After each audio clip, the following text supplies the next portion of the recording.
이 시간 함께 예배하는 분들과 한번 인사해 보겠습니다. 우리 좌우 앞뒤에 계신 분들 바라보시면서 한번 이렇게 인사해 볼까요?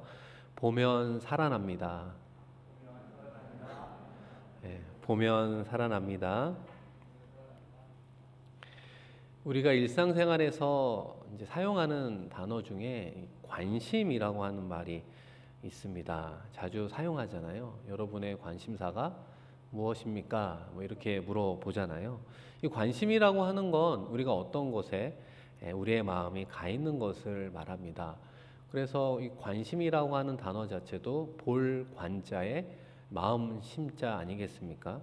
내가 보는 것에 내 마음이 있는 것이고 사실은 내 마음이 있는 곳에 나의 시선이 머무는 것 아니겠습니까? 여러분은 어디를 보고 있습니까? 여러분의 시선이 머무는 곳에 사실은 우리의 마음이 있다는 것입니다. 수백 명이 합창을 해도요, 부모는 누구만 눈에 보일까요? 자기의 자녀만 눈에 들어오는 것이죠. 부모의 마음이 수백 명 가운데 오직 자녀에게 가 있기 때문입니다. 우리가 살아가는 이 세상은 수많은 정보와 지식이 넘쳐나고 있습니다. 너무나 빨리 변하는 이 시대 속에 파묻혀 살더라도 우리의 마음이 하나님에게 가 있다면 하나님을 볼 수 있습니다. 하나님께서 우리를 위하여 구원의 길을 허락해 주셨는데 그죠? 우리가 하나님을 믿을 때 그 구원의 길을 주님과 함께 동행할 수 있습니다. 더 나아가 하나님은 우리가 삶의 자리에서 승리하기를 원하십니다. 우리에게 승리를 허락해 주십니다. 언제 우리가 승리합니까? 하나님에게 초점을 맞출 때, 우리가 믿음의 시선으로 주님을 바라볼 때 삶의 자리에서 승리할 수 있습니다. 우리가 어떻게 하나님의 이런 은혜를 삶의 자리에서 누릴 수 있을까? 오늘 말씀을 통해 생각해 보겠습니다. 특별히 오늘 말씀의 배경과 요약을 해드리면 이렇습니다. 이스라엘 백성들이 광야 생활 한 40년의 생활이 이제 마무리되고 가나안으로 이제 들어가는 시기가 다가왔습니다. 그런데 한 가지 큰 문제가 발생했는데요.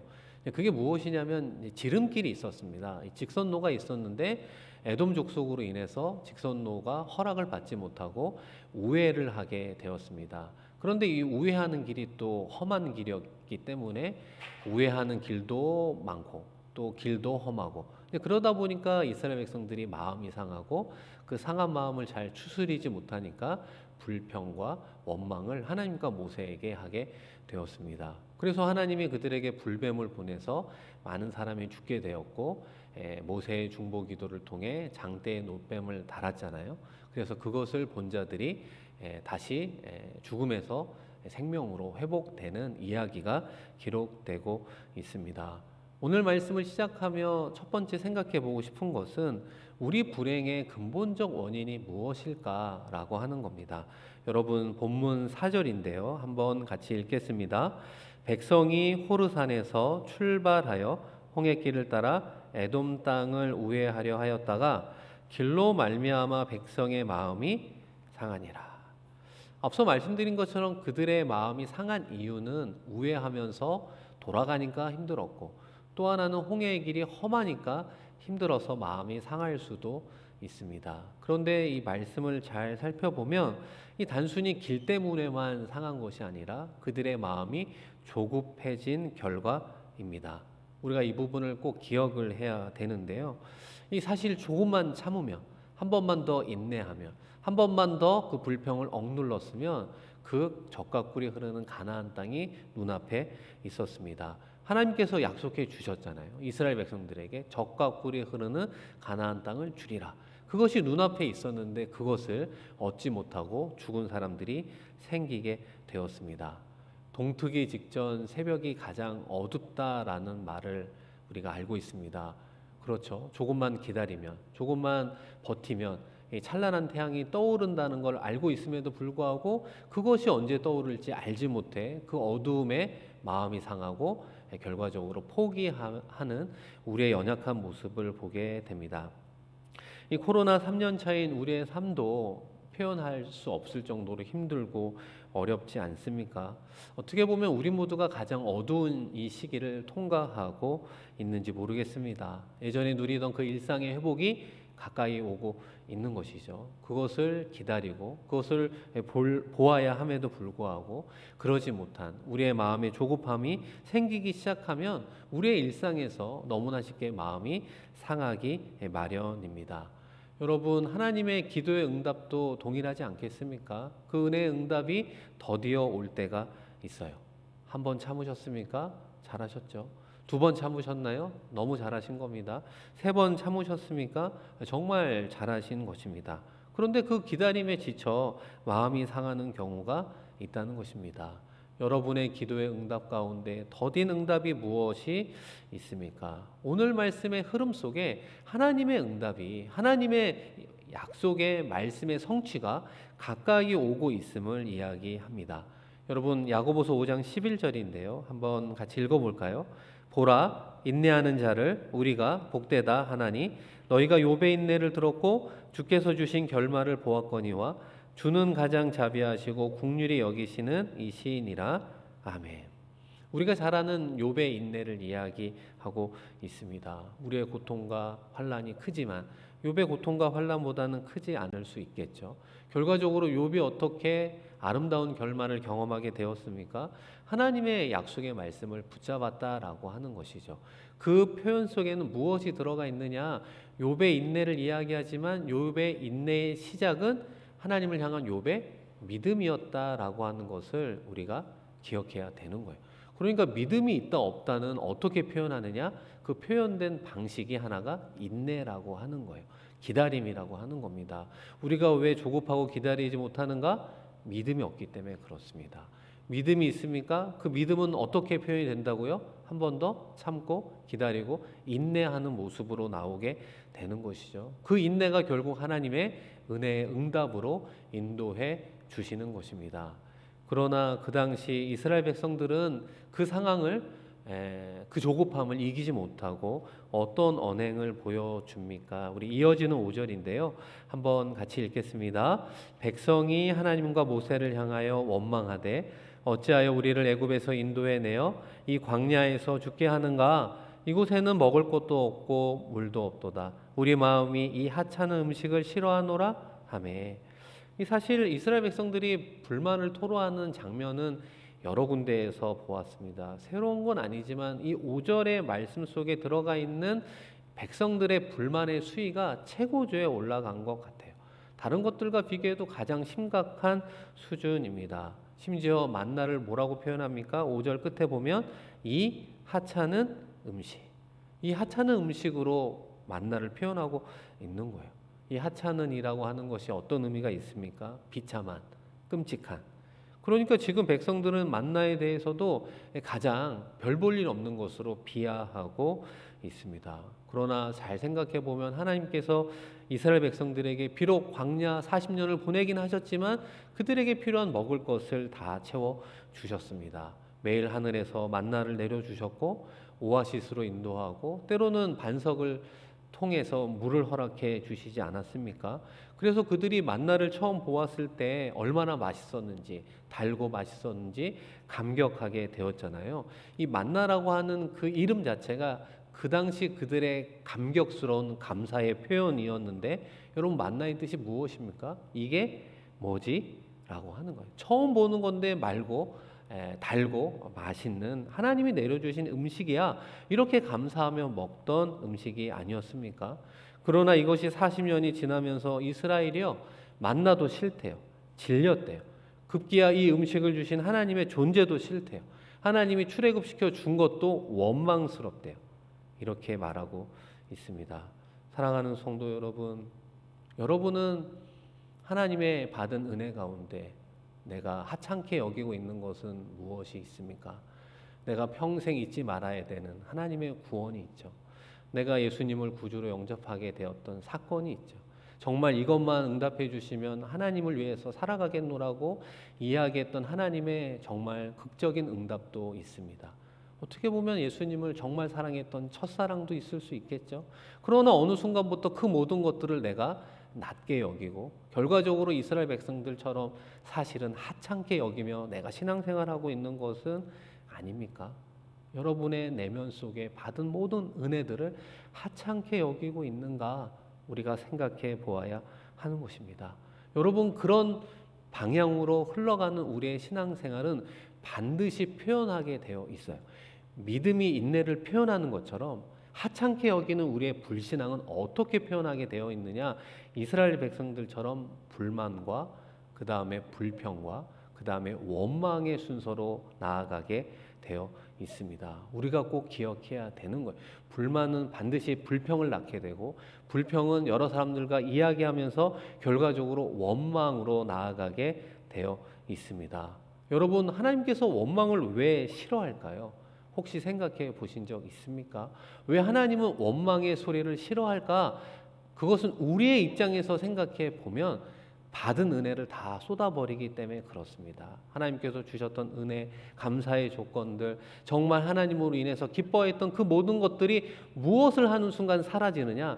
원망하는 순간 모든 것이 사라지게 되더라 라고 하는 것이죠.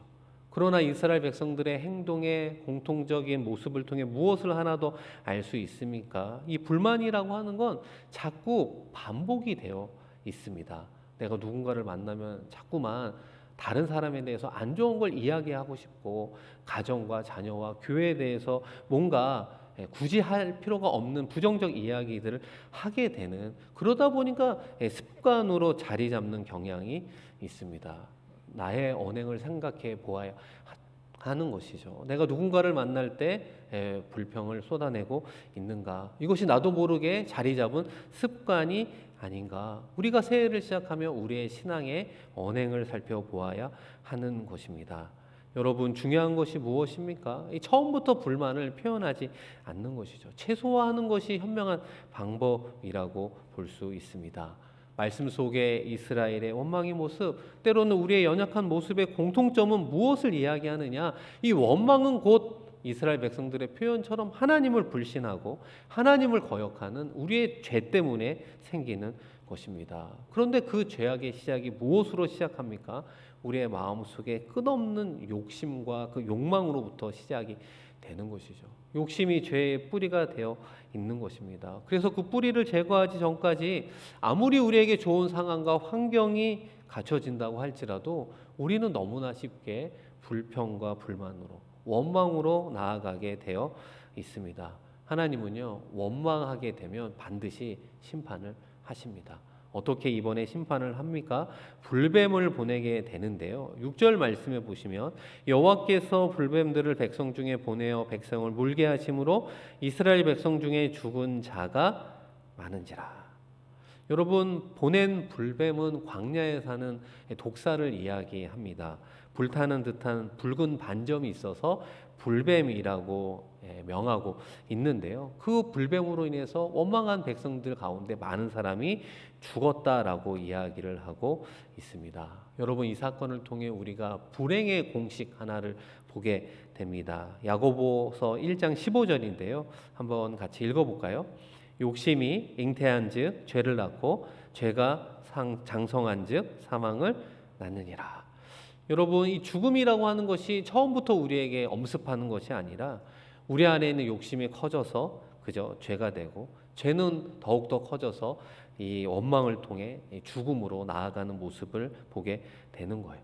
그래서 여러분, 우리의 불행의 근본적인 원인은 죄의 결과입니다. 우리가 한 해를 새롭게 시작하며 이렇게 하면은 행복해지겠다라고 생각하는 많은 것들이 우리의 상황과 환경을 개선하고 향상시키는 것일 수 있습니다.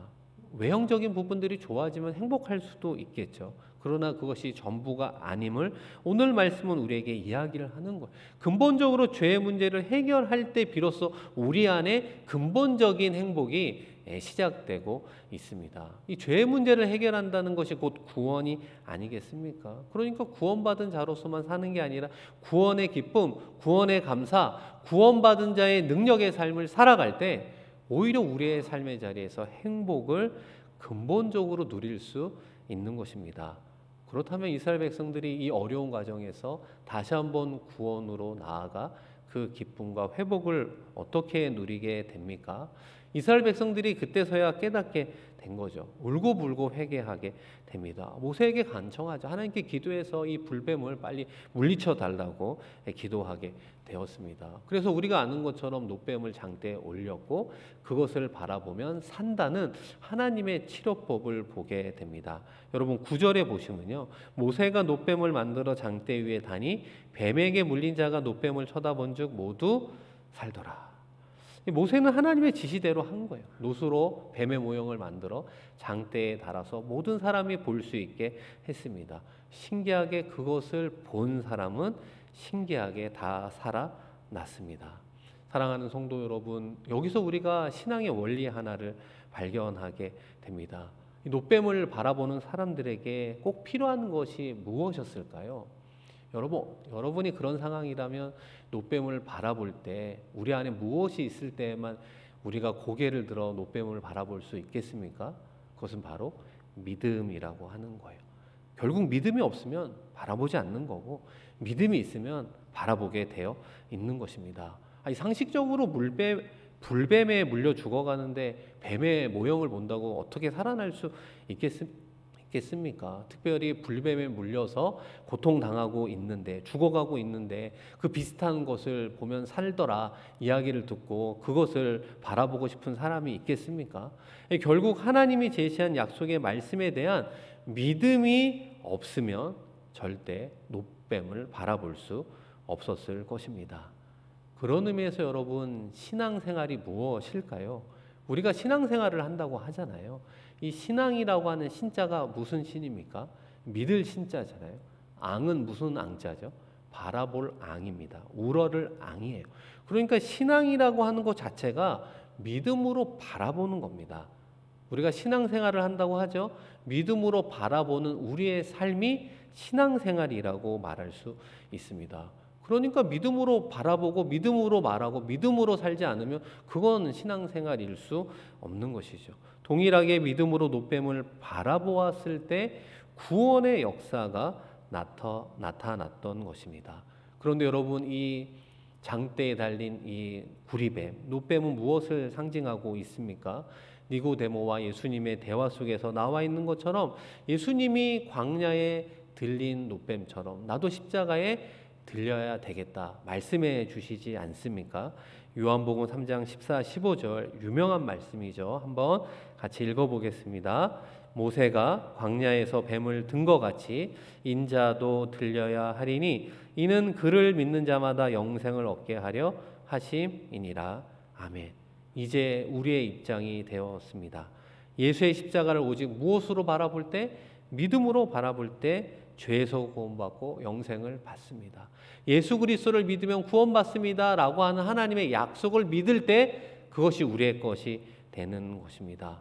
십자가의 사건이 2000년 전의 사건 아니겠습니까? 지구 반대편에 있었던 사건이 아니겠습니까? 내가 경험하지도 내가 보지도 내가 체험하지도 않았던 사건 아니겠습니까? 더불어서 십자가가 무엇입니까? 이야기를 들어보니 그 당시 사형수를 처형하는 형틀이라고 이야기하는데 그 십자가의 형틀을 바라본다고 내가 어떻게 구원을 얻습니까? 내가 어떻게 영생을 누리며 살아갈 수 있습니까? 말도 안 돼요. 이해할 수도 없어요. 말할 수도 있습니다. 그래서 여러분 무엇이 우리에게 무엇을 요구한다고요? 믿음을 요구하고 있습니다. 이스라엘 백성들이 놋뱀을 바라볼 때도 마찬가지였죠. 말도 안 돼. 이해할 수 없어. 그런 사람들이 있었을 겁니다. 그들은 결국 그 안에 믿음이 없었습니다. 그래서 죽은 겁니다. 그럼에도 불구하고 믿음 있는 자는 놋뱀을 바라보았고 회복의 은혜를 누렸습니다. 죽음에서 생명을 건지게 되었습니다. 하나님의 약속을 믿을 때 하나님의 역사가 일어나는구나 다시 한번 삶의 자리에서 체험하게 되었던 것입니다. 사랑하는 성도 여러분, 놋뱀 그 자체가 어떤 힘이 있거나 마력이 있는 건 아니겠죠. 구리뱀이니까 세부치에 불과한 것입니다. 중요한 것은 그 안에 담겨져 있는 하나님의 약속이 중요한 거예요. 하나님의 약속을 믿을 때 살아나는 것입니다. 예수 그리스도의 십자가의 사건은 하나님께서 우리에게 주시는 구원의 약속이었습니다. 그 약속을 믿으면 구원을 받고 영생을 누리게 된 것입니다. 그러므로 우리는 노뱀처럼 십자가의 높이 달린 예수 그리스도를 믿음으로 바라보아야 하는 것입니다. 그럴 때 하나님이 우리에게 구원을 주십니다. 그 예수 그리스도의 십자가의 사건을 날마다 바라보며 나아갈 때 그 십자가를 통한 하나님의 은혜가 삶의 자리에서 연이어 일어나게 되는 것입니다. 사랑하는 성도 여러분, 장대에 달린 그 노뱀의 사건은 이와 관련하여 우리에게 한 가지 더 이야기를 하고 있습니다. 노뱀의 사건은 궁극적으로 우리에게 승리를 약속하고 있는데요. 그 당시 이스라엘 백성들이 스스로 해결할 수 있는 능력도 힘도 아무것도 없었습니다. 그저 믿음으로 노뱀을 바라본 사람들이 회복되었고 이 일을 통해 승리를 경험하게 되었습니다. 여러분, 구절을 한 번 더 생각해 보며 읽겠습니다. 모세가 노뱀을 만들어 장대 위에 다니 뱀에게 물린 자가 노뱀을 쳐다본즉 모두 살더라. 아멘. 여기서 장대에 노뱀을 달았습니다. 그러니까 이 장대라고 하는 히브리어가 이 네스라고 하는 말을 쓰는데요. 이 네스의 또 다른 의미는 이제 깃발이라고 하는 의미가 있습니다. 이 깃발이라고 하는 건 장대라고 말할 수 있는 긴 막대기에 뭔가 헝겊을 단 그것을 우리가 깃발이라고 하는 거예요. 장대, 깃발, 네스라고 하는 단어를 사용하고 있습니다. 특별히 옛날에는 장대에 헝겊을 단 깃발을 사용하는 이유는 무엇입니까? 중요한 정보를 전달하는 표식이요, 상징이었습니다. 긴 막대기 위에 노뱀을 달았다. 누구나 볼 수 있게 하는 거죠. 믿음으로만 보면 볼 수 있고 보면 날 수 있는 하나님의 은혜가 여기에 담겨져 있는 것입니다. 우리가 고대 사람들이 전투할 때 보면 이 장대에 깃발을 달고 싸우는 모습을 보게 됩니다. 이 병사들이 그것을 보고 용기를 내고 사기를 높여 싸워 승리하게 되더라라고 하는 것이죠. 그런데 이 장대 깃발, 이 네스라고 하는 단어가 성경에 보면 몇 군데 사용이 됐는데요. 이 대표적으로 어디에 사용이 되었느냐? 여러분, 출애굽기 17장에 사용이 되었습니다. 이스라엘과 아말렉과의 전투가 있었잖아요. 여호수아와 군인들은 나가서 싸우는데 승리는 어디서 결판이 사실상 났습니까? 이 모세와 아론과 훌이 싸우는 동안 산꼭대에 가서 내가 기도하겠다 이렇게 이야기를 하거든요. 그래서 모세가 손을 들고 기도를 하면 이스라엘이 이기고 이 높은 데서 보니까 이 손이 내려가면 이스라엘이 지는 것을 보게 되었습니다. 그래서 아론과 훌이 모세가 지치지 않도록 손들어 기도할 수 있도록 붙잡아 주었고 궁극적으로 대승을 거두게 되었습니다. 출애굽한 지 얼마 안 된 오합지졸 이스라엘이 어떻게 아말렉과의 싸움에서 승리할 수 있습니까? 이건 하나님의 전적인 은혜가 아니면 안 됩니다. 이렇게 생각하고 감사의 제단을 쌓게 되잖아요. 그때 여러분, 감사의 제단이 무엇입니까? 여호와 니시라고 하는 말이 되는 거죠. 여호와는 나의 깃발이라고 하는 것입니다. 그러니까 여기서의 니시는 나의 깃발이고 네스라고 하는 단어가 사용이 된 겁니다. 이 나이라고 하는 단어가 결합이 되다 보니까 발음이 니시라고 하는 다른 단어가 됐지만 어쨌든 이 네스라고 하는 단어가 여기서도 동일하게 사용되고 있었던 것입니다. 그러니까 이 구리뱀의 사건, 이 노뱀의 사건은 우리에게 마지막으로 무엇을 이야기하고 있는가? 그것을 믿음으로 바라보면 회복되고 구원을 받고 궁극적으로 승리할 수 있음을 이야기하고 있습니다. 하나님의 은혜를 체험한 사람이 승리할 수 있는 것이죠. 그것을 바라보고 붙잡는 믿음의 사람이 이 땅에서 승리하는 것이 하나님께서 우리에게 원하는 하나님의 자녀가 이 땅에서 승리하는 방식이라고 말할 수 있는 것입니다. 장대 위에 단 노뱀은 공개적으로 보여주었는데 그것은 승리의 표식이었음을 기억해야 되는 것이죠. 그리고 우리는 무엇을 바라보아야 합니까? 예수 그리스도의 십자가를 바라보아야 하는 것이죠. 왜 그렇습니까? 예수님이 승리의 깃발이기 때문입니다. 다시 한번 주님을 바라볼 때 우리가 이 땅에서 승리할 수 있음을 이야기하고 있습니다.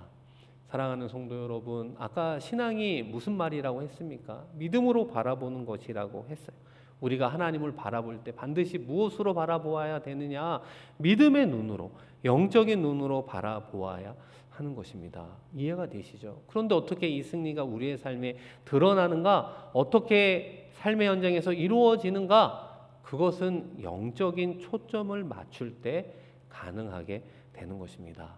우리가 어릴 적에 볼록 렌즈로 태양의 빛을 모아서 이 종이를 태우고, 장난꾸러기는 다른 사람 피부에 초점을 맞춰서 뜨겁게 하고 막 그랬던 적 있지 않습니까? 이 볼록 렌즈가 그런 특징이 있습니다. 통에서 초점이 맞으면 종이에 불이 붙는 경험들이 있었을 것입니다. 이 믿음의 시선이 바라보는 것으로만 그치지 않고 그것이 초점이 맞추어질 때 비로소 하나님의 역사도 이와 같이 일어나게 되는 것이죠.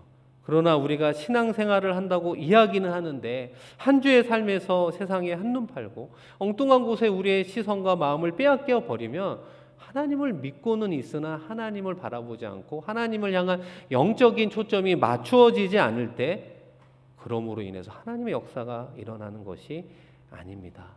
왜 많은 사람들은 예수 그리스도를 통해 구원받은 하나님의 자녀로 살아갈 뿐만 아니라 하나님의 역사를 체험하며 살아가는데 왜 누구는 하나님의 자녀로만 만족하며 살아가고 그 역사를 삶의 자리에서 체험하고 간증하며 살아가지 못하고 있습니까?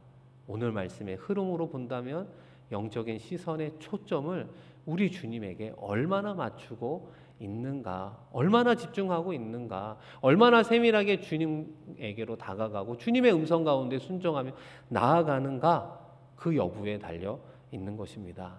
사랑하는 성도 여러분, 우리는 지난주부터 2주 더 3주 동안 화요일과 목요일 날 엎드려 기도하기를 합니다. 오신 분들은 알지만 이 말씀 묵상 기도를 하게 되는데요. 이 말씀 묵상 기도가 중요한 건 주님을 더 깊이 묵상하고 주님의 음성을 듣고 주님과 가까워지는 은혜를 누리게 됩니다. 특별히 지난주 화요일에는 혈류증을 앓은 여인의 말씀을 가지고 묵상 기도 했잖아요. 오랫동안 이 병이 있었으나 고치지도 못하고 재산은 탕진한, 그리고 병은 중하여진 이 혈류증을 앓은 여인, 이 부인병을 앓고 있었던 여인이 예수의 소문을 듣고 예수님에게 찾아가 병고침을 받는 이 혈류의 근원이 마르는 말씀 아니겠습니까? 그런데 화요일 날 모임이 끝나고 이 성도님들과 함께 이 말씀의 은혜를 함께 나누게 되었습니다. 그런데 어떤 분이 그런 이야기를 하는 거예요. 목사님, 제가 이 혈류증 앓은 여인이 되어서 기도를 했는데 이 예수님의 옷자락이 안 잡아진다는 거예요. 잡으려고 해도 이 옷자락이 내 손 멀리 있는 거를 보게 되었다는 거예요. 이상하잖아요. 왜 나는 이 손을 못 잡을까? 왜 옷자락을 못 잡을까? 기도하다가 드는 생각이 뭐였냐면, 내가 믿음이 작구나. 내가 그런 믿음이 없었구나. 이 혈류증 앓은 여인이 가졌던 그 불량의 믿음이 나에게 없었구나. 그 하나를 좀 충격적으로 깨닫게 되었다고 하는 거예요. 그러면서 하나님, 제가 어떻게 믿음을 키워가겠습니까? 어떻게 믿음으로 제가 주님의 옷자락을 만져 저도 주님의 은혜를 누릴 수 있겠습니까? 기도하는 가운데 들렸던 표현 하나가 있었다는 거예요. 마가복음 5장 28절에 보면 이는 내가 그의 옷에만 손을 대어도 구원을 받으리라 생각함일러라. 그에게 옷자락에 손만 대어도 구원을 받으리라 생각함일러라. 이 여인은 생각을 했구나라고 하는 깨달음으로 주님이 은혜를 주셨다는 거예요. 믿음이라고 하는 거는 나의 생각과 연결이 되어 있는 거구나. 나의 믿음의 크고 작은 건 나의 생각과 그 생각을 표현하는 나의 언행과도 관련이 있구나.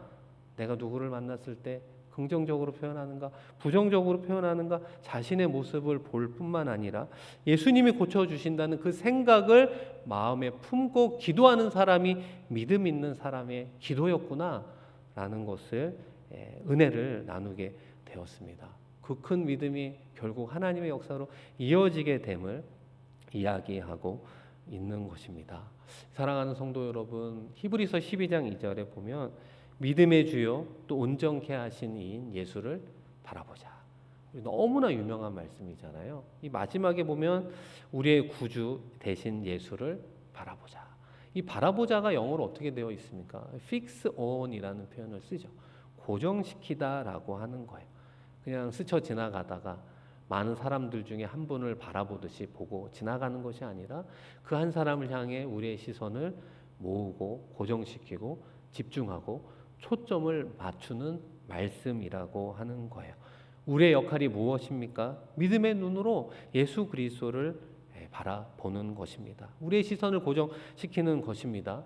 예수님을 믿음으로 바라볼 때 그 초점을 맞추어 보는 것입니다. 정말 주님의 마음을 느껴보는 거고, 정말 주님의 음성을 들어보는 거고, 정말 주님의 치유하심을 체험할 때 비로소 삶의 자리에서 승리하게 되는 것입니다. 예수님의 역할이 있는 거죠. 그렇게 나아가는 이들의 믿음의 모습들을 우리 주님이 바라보시고 삶의 자리에 영혼의 구원자로, 삶의 승리자로, 더 나아가 영육의 치유자로 만나 주실 것입니다. 이번 한 주 살아가는 삶의 자리에서 역사하시는 주님의 은혜를, 구원을, 회복을, 또 승리를 경험하는 우리 모두가 되기를 소망합니다. 이 시간 말씀을 기억하며 함께 기도하겠습니다. 한 해를 시작하며 하나님께 감사하며 기도하고 있는데, 혹시 이스라엘 백성들처럼 하나님의 놀라운 선물이었던 만나조차도 하찮은 것으로 여긴 그들처럼 나도 하나님의 은혜, 하나님의 구원, 하나님의 감사의 조건들, 은혜의 응답들을 하찮게 여기고 있는 것은 아닙니까? 나의 삶의 자리에 불만을 넘어 불평을 넘어 원망으로 나아가고 있지는 않습니까? 그 과정 속에 잃어버린 나의 은혜가 얼마나 많이 있습니까? 다시 한번 우리의 생각과 마음을 붙잡아 주옵소서. 다시 한번 주님을 향하여 우리의 믿음의 시선을 모으겠습니다. 우리에게 필요한 말씀의 은혜, 하나님의 함께 하시는 임마누엘의 은혜를 허락하여 주옵소서. 주의 음성 듣기를 원합니다. 주님의 마음을 품기를 원합니다. 주님의 만져주심을 경험하기를 원합니다. 삶의 자리에서도 역사하시는 우리의 구원자 되시는 예수 그리스도를 체험하게 하여 주셔서 궁극적으로 승리하게 하여 주시고 승리자로서 간증하며 나아가는 복된 한 주가 되게 하여 주옵소서. 말씀 기억하며 하나님께 간절히 기도합니다. 하나님 아버지, 이번 한 주도 주님의 은혜 가운데 붙잡아 주시고 다시 한번 이 시간 하나님을 예배하는 예배자로 세워주시니 감사합니다. 한 주의 삶을 뒤돌아볼 때 내가 너무나 쉽게 받은 은혜를, 첫사랑을, 기도의 응답을 하찮은 것으로 여기며 살아가지는 않았습니까? 아버지 하나님의 은혜를 그 어떤 것보다도 귀하게 여기지 못한 나의 연약한 모습을 보게 하여 주시옵소서. 그래서 내 입술을 통해 불평과 불만이 나왔습니다. 나의 믿음을 깨트리고 은혜를 저버리는 행위들이 나왔음을 보게 됩니다. 우리의 마음 깊은 곳에 주신 하나님의 구원의 은혜와 기쁨들이 회복되게 하여 주시옵소서. 이 세상 가운데 살아가지만 세상의 많은 것들을 바라볼 수 있고 아버지 안에 접할 수 있지만 그 가운데서도 주님을 찾을 수 있는 마음과 주님에게 우리의 시선을 아버지 안에 고정시킬 수 있는 큰 믿음을 더하여 주시옵소서. 혈루증 아는 여인이 주님의 옷자락만 만져도 구원을 얻으리라 생각했던 그 믿음 어린 생각이 우리 가운데 있게 하여 주셔서 주님의 옷자락을 붙잡는 그 믿음의 여인이 되게 하여 주시고 주님을 만나는 그 만남의 은혜와 축복을 누리며 이 땅에서도 승리하는 우리 모두가 되게 하여 주옵소서. 믿음이 큰 줄 알았는데, 믿음이 너무나 놀라운 줄 알았는데 우리는 그 노뱀을 바라보지도 않았습니다. 예수 그리스도의 십자가도 자주 바라보지 않았던 우리의 믿음 어린 불신앙을 용서하여 주시옵소서. 다시 한번 오늘 결단하며 기도하는 하나님의 사랑하는 지체들 한 분 한 분의 심령 속에 생각과 마음을 만져주옵소서. 예수 그리스도의 보혈의 피로 아버지 하나님 감사 주시고 다시 한번 하나님의 자녀로 거듭나게 하시고 구원의 기쁨이 회복되며 그 구원의 능력을 이 땅에서도 경험하며 나아가게 부족함이 없도록 역사하여 주시옵소서. 아버지 하나님, 이번 한 주도 우리의 관심, 우리의 시선, 우리의 마음을 어디에 두고 살아가겠습니까? 다시 한번 주님만 바라보며 나아갈 수 있는 우리 모두가 되게 하여 주시옵소서. 하나님 아버지, 우리가 하나님을 향한 믿음이 큰 줄 알았는데 믿음이 없어 기다리지 못하고 인내하지 못하는 연약한 모습을 봅니다. 하나님이 주신 은혜와 구원과 응답이 너무나 크다고 생각은 했는데 실제로 우리는 그것을 하찮게 여겼던 우리의 연약함을 용서하여 주시옵소서. 우리의 생각과 마음이 주님의 은혜로, 특별히 주님의 십자가의 보혈로 회복되게 하여 주시옵소서. 분주한 일상 가운데 우리의 마음이 있는 곳에 시선을 두고 살아가는데 정말 우리의 시선은 어디에 두고 살아가고 있습니까? 그 분주함 속에서도 하나님의 말씀에 두게 하여 주시고 우리의 구원자 되신 예수 그리스도를 향해 우리의 믿음의 시선이 고정되게 하여 주옵소서. 이번 한 주를 살아가면서 특별히 믿음의 초점이 예수 그리스도의 십자가 앞에 맞춰지게 하여 주셔서 그 십자가를 통해 베푸신 하나님의 은혜와 그 함께 하심과 예배하시는 승리를 체험하게 하여 주옵소서. 감사드리며 귀하신 예수 그리스도의 이름으로 축복하며 기도드립니다. 아멘.